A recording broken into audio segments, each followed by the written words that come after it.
Hello, everyone, and welcome to another Serious Social Live. I'm Belle Lawrence, and today we are talking about paid social. Now, we promised you for this session a little bit of a look back on what happened, some of the changes in 2020, tips on evaluating your strategy for this year, including some of the trending tactics and things that did happen, and just generally how to better use your paid strategies to engage with your social audience. A lot of social media is pay to play now, but let's have a quick look at how you can engage with those paid options on the platforms.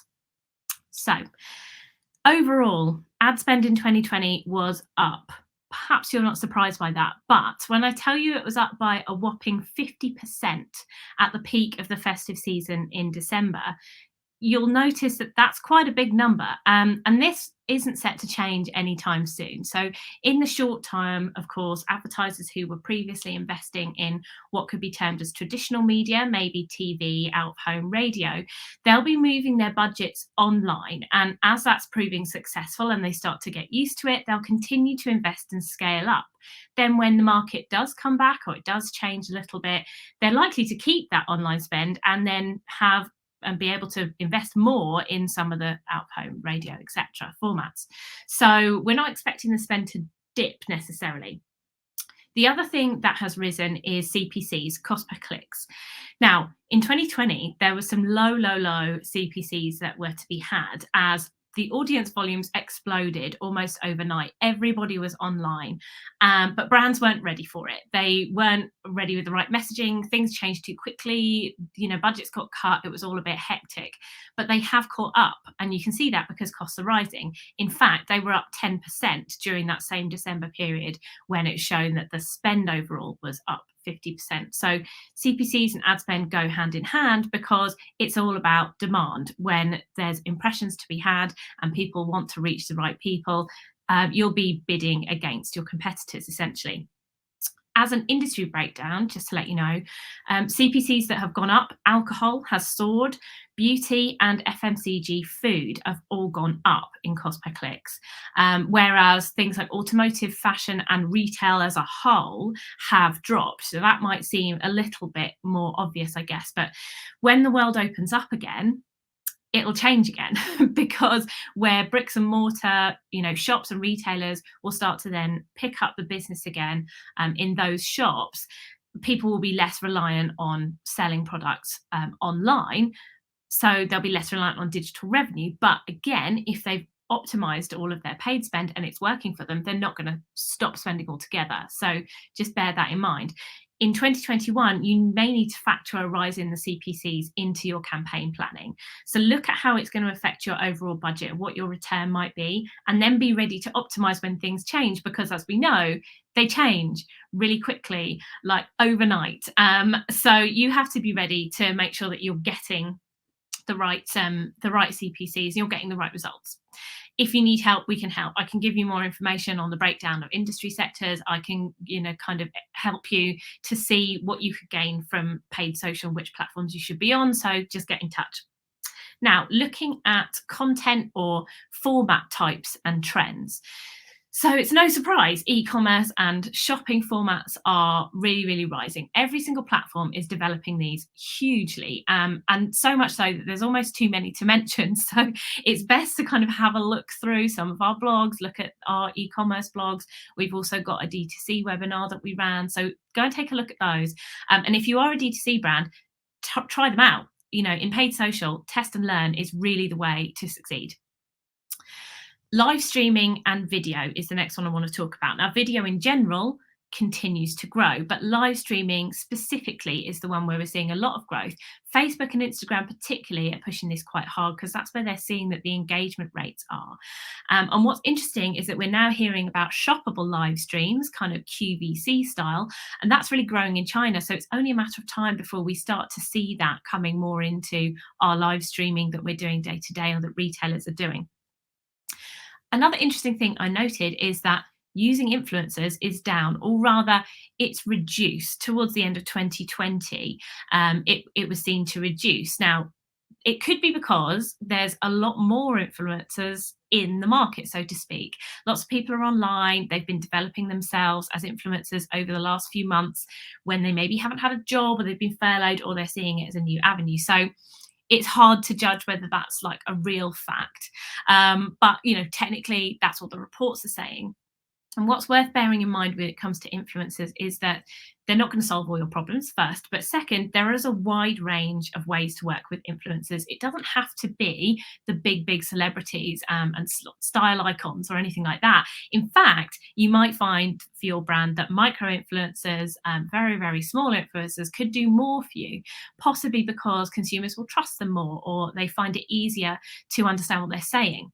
Having said that, on the flip side, there may be some opportunities to work with bigger celebrities and people that are really influential at the moment if they're not doing as much work during the pandemic. So imagine actors and films and TV, some of it is reduced, so there might be some options to look at. Now, going to move on to what's going on the platforms, and I can't cover it all, but I'll try to give you a few of the highlights. So, as we know, a lot happened last year, including a big ad spend boycott on Facebook, well, the Facebook platform, which included Instagram. A lot of the big brands pulled back their advertising spend in Facebook in July and August. Essentially, it was all around, they felt that Facebook could be censoring hate speech, could be doing more to combat the bad content that's out there. So they pulled their spend, and this cost Facebook millions in revenue. But ultimately, a lot of advertisers will have returned. If their audience are still there, they're going to start spending again. So the big brands are returning, and the smaller or small to medium brands maybe never left, because let's face it, if there's available inventory because the big brands aren't there, then you might be able to get more for your money. So yes, people are back on Facebook and Instagram, although I think it is spreading a little bit more. They do have the most developed ad platform. There are a lot of different options that you can take advantage of. So many ways to get involved with it. But one thing that is a bit of a challenge is the lack of customer support. If you're a small to medium brand and you're running things yourself, you will have noticed that it's hard to get hold of people. You either can't get on the chat, or they can't help you, or there's some major problem. And now, if you're not Facebook partners like we are, that can present a real challenge. And a lot of people have been saying, well, look, Facebook, you're saying that you're really helpful to all brands, but basically you've got no customer service. So that's something that they could maybe sort out.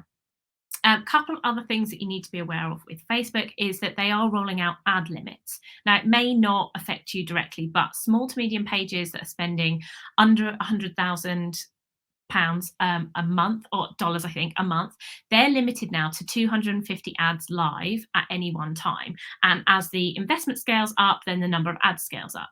So as I say, it may not affect you, but it's worth being aware of if you're looking to scale your business and run lots of different ads. On the e-commerce front, they've also just improved their auto inventory ads, which are designed for on-platform car shopping. They've obviously spotted that lots of people are maybe trying to sell their cars. Maybe they're not going down the traditional routes of some of the well-known car sales brands and new ones on the market. That they're going to Facebook Marketplace to sell their used cars. So the other thing that I want to bear in mind for 2021 for Facebook and Instagram is expand your formats, go further than the newsfeed. I think the latest data is that 73% of spend is going into the feeds. So they're super busy, right? It's really competitive. Your CPCs might be quite high. So it's going to push your costs up. So consider including messenger ads, and maybe make sure that you're designing more formats for stories, and then refine your strategy using the tools that they have for pixel tracking and for remarketing. So don't ignore them. If you've been doing Facebook ads for a while, Instagram ads for a while, move on a bit, start to develop your strategy.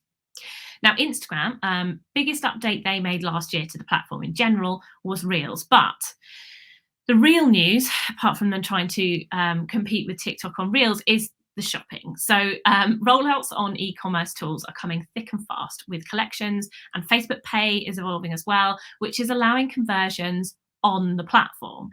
Obviously, great for consumers. Of course, organic content isn't clickable. So this gives you an option to get some conversions in the platform or drive people off the platform. The only other option is going to be like sponsored stories where you can swipe up. So shopping in the platform is clearly a big opportunity for D2C brands. Definitely go and look at those options.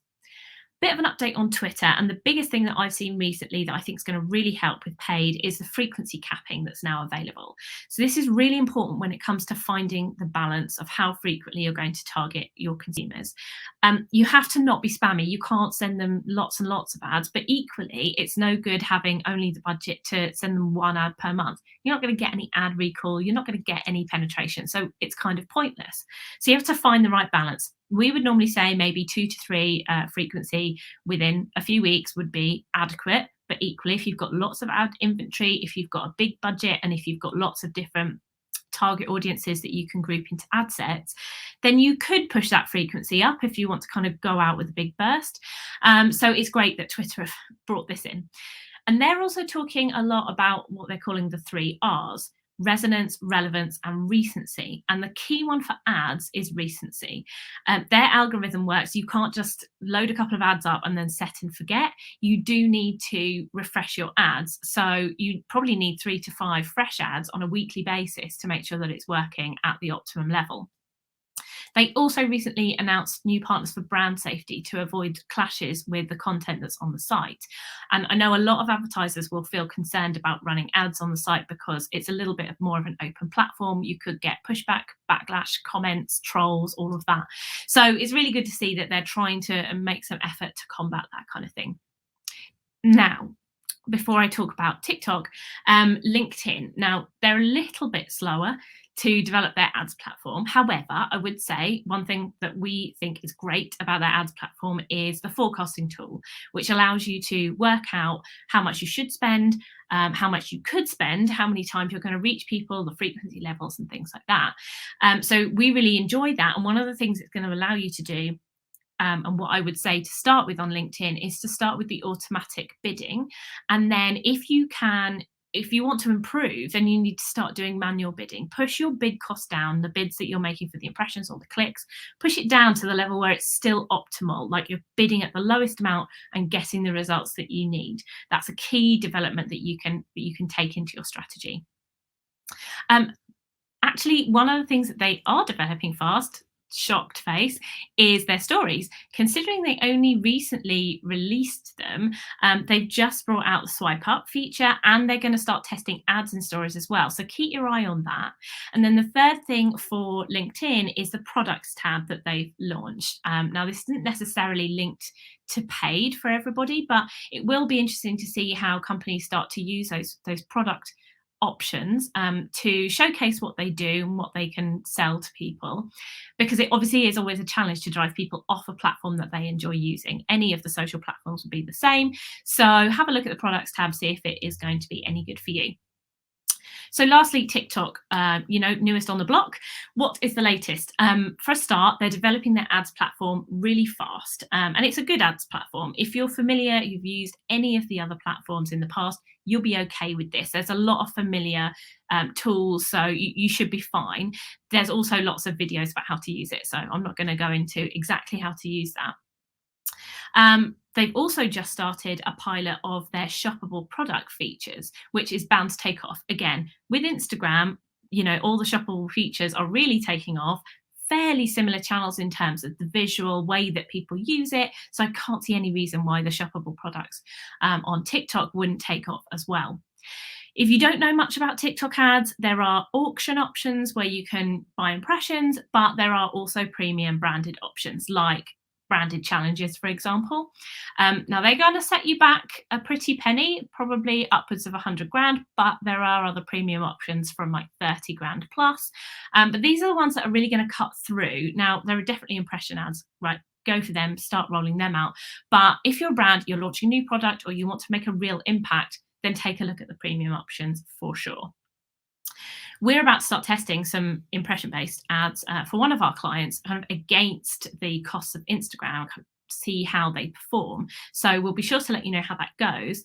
And also, I'm happy to report that unlike Facebook and Instagram, we are actually getting lots of support from TikTok in terms of setting things up and feedback and help. So thanks for our rep, Joel, for doing that for us. Okay, that was a bit of a whistle stop tour with lots of updates, and there's by no means does it cover all the updates. So I would encourage you to follow our feeds. We are often posting blogs about latest updates, and we'll include things in our social snapshots and our monthly roundups. So keep an eye out for those. And of course, we'll be back next week with another Serious Social where Katie's going to be joined by a brand specialist, and they're going to be asking whether organisations are really brand messaging on social or if they're just wallpapering. That's a topic close to our heart, so I'm really looking forward to that. But for now, I hope you have a great day and see you soon.